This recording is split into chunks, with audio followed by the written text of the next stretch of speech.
Okay, clearly there's a constitutional movement going on and recorded on for YouTube audiences.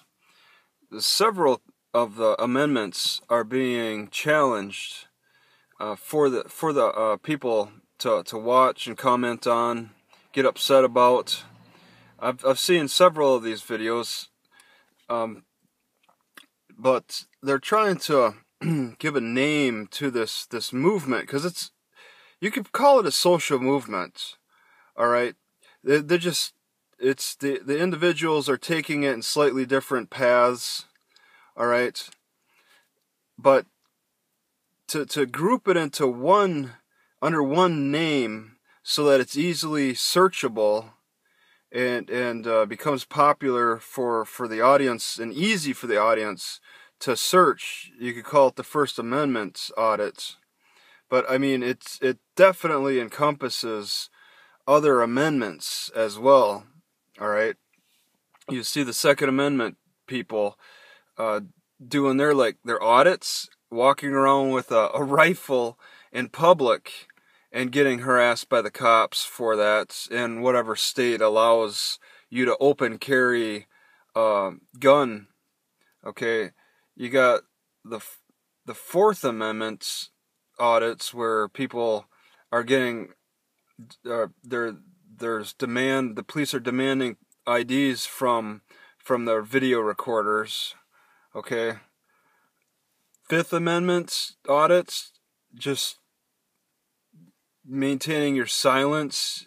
You have the right to remain silent, and the cops sitting there asking you question after question, trying to get you to talk.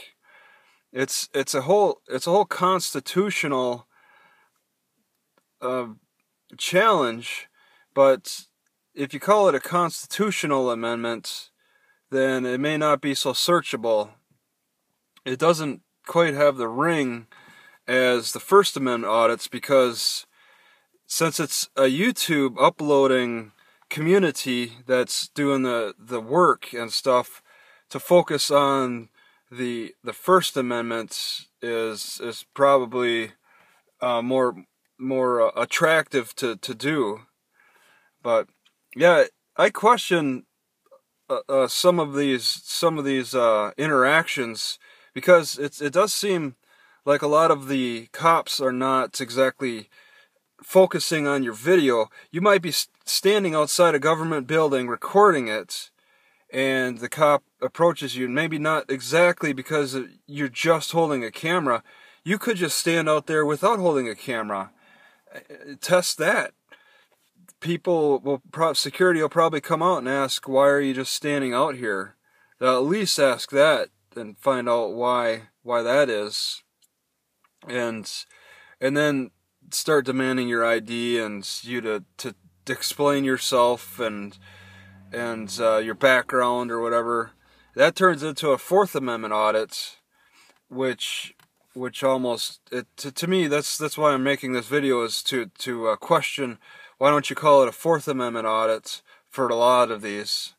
Okay, but I mean, somebody did argue that it all falls under the First Amendment audits, because that's where it begins. You start off as that.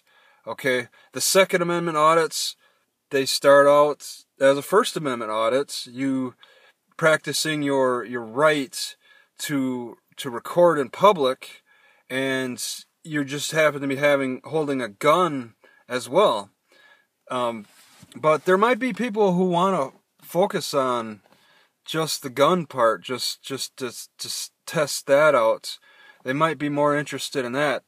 It could fall under the First Amendment category, but for people to specifically, I'm more interested in the events that the conflict that can occur with the Fourth Amendment, or I'm more interested in just maintaining my silence with the Fifth Amendment or the Second Amendment.